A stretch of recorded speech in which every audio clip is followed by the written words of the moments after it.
नमस्कार. आज आपण एका खूप महत्वाच्या विषयावर बोलणार आहोत. सामाजिक आणि राजकीय चळवळी. म्हणजे समाजात जे मोठे बदल घडतात ना, ते नेमके कसे घडतात हे समजून घेण्याचा प्रयत्न करूया. खरा बदल कसा सुरू होतो? मोठा प्रश्न आहे हा. पण गंमत म्हणजे याचं उत्तर कुठे दूर नाहीये. ते आपल्यातच, आपल्या एकत्र येण्यात दडलेलं आहे. चला बघूया कसं ते. बघा, मोठमोठे बदल हे काही थेट रस्त्यावर उतरून होत नाहीत. त्याची सुरुवात होते ती अशा साध्या संवादांमधून.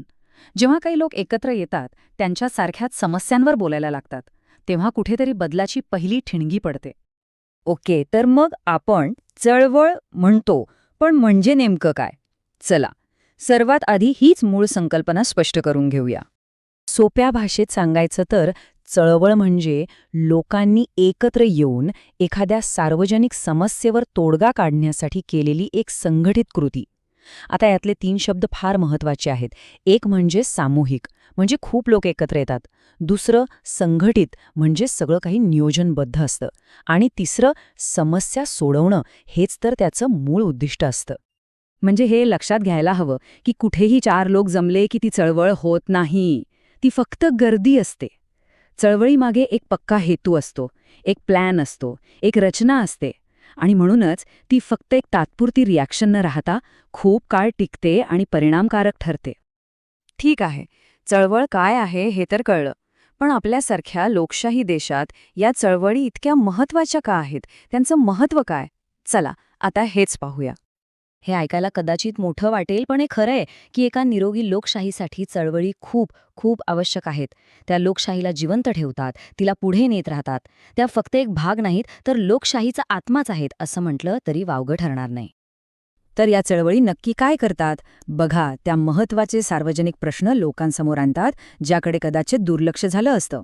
त्या लोकांना आणि सरकारलाही माहिती देतात. धोरणं बदलावीत म्हणून सरकारवर दबाव निर्माण करतात.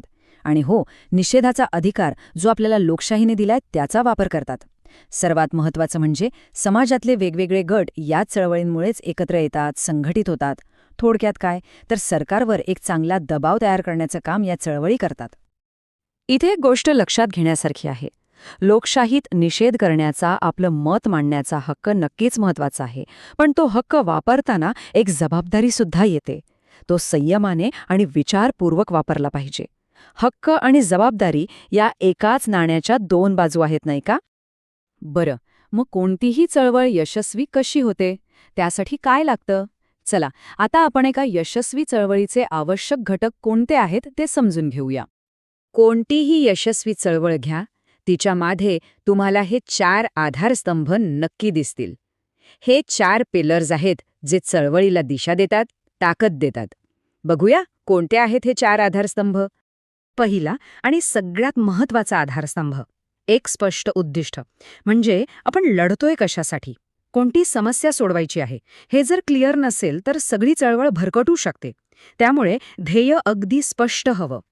दुसरा आधारस्तंभ आहे खंबीर नेतृत्व.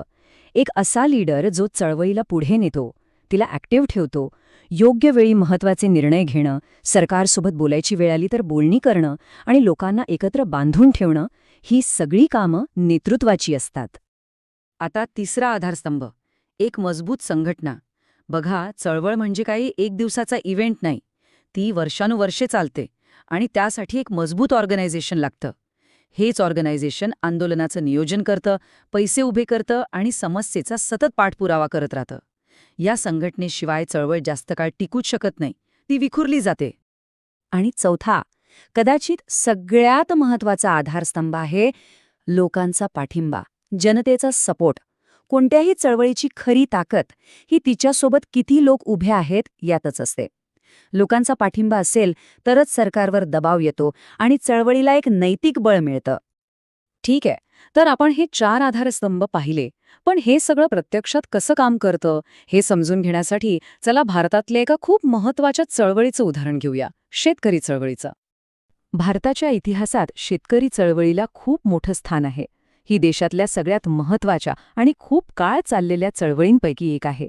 विशेष म्हणजे काळानुसार या चळवळीचं स्वरूप बदलत गेलं, पण तिचं महत्त्व आजही तितकंच आहे. या तक्त्याकडे पाहिलं की हे बदलतं स्वरूप लगेच लक्षात येतं. बघा, जेव्हा ब्रिटिश होते तेव्हा शेतकऱ्यांचा लढा त्यांच्या शोषण करणाऱ्या धोरणांविरुद्ध होता, अन्यायी करांविरुद्ध होता. आणि मग देश स्वतंत्र झाल्यावर हरित क्रांतीनंतर लढ्याचं स्वरूप बदललं. आता मागण्या काय होत्या? तर शेतमालाला योग्य भाव मिळावा, कर्जमाफी व्हावी, सरकारची कृषी धोरणं शेतकऱ्यांच्या हिताची असावीत. आणि यातून आपल्याला एक खूप मोठा मुद्दा कळतो. यशस्वी चळवळ तीच जी काळानुसार, लोकांच्या बदलत्या गरजानुसार स्वतःला बदलते. ती एकाच जागी थांबून राहत नाही. आणि याच लवचिकतेमुळे शेतकरी चळवळ आजही इतकी रिलेव्हंट आहे, टिकून आहे. तर मग ह्या सगळ्या चर्चेनंतर आपण शेवटाकडे आलो आहोत. आणि इथे एक प्रश्न मनात येतोच, जो थेट आजच्या परिस्थितीशी जोडलेला आहे. हा प्रश्न प्रत्येकाने स्वतःला विचारायला हवा. आज आपल्या आजूबाजूला असे कोणते मुद्दे आहेत ज्यासाठी एकत्र येऊन संघटित होऊन आवाज उठवणं गरजेचं वाटतं? कारण या सगळ्या चर्चेतून एक गोष्ट तर नक्कीच स्पष्ट होते: बदल घडवण्यासाठी फक्त इच्छा असून भागत नाही. त्यासाठी एकत्र यावं लागतं, संघटित प्रयत्न करावे लागतात, मग तो मुद्दा कोणताही असो.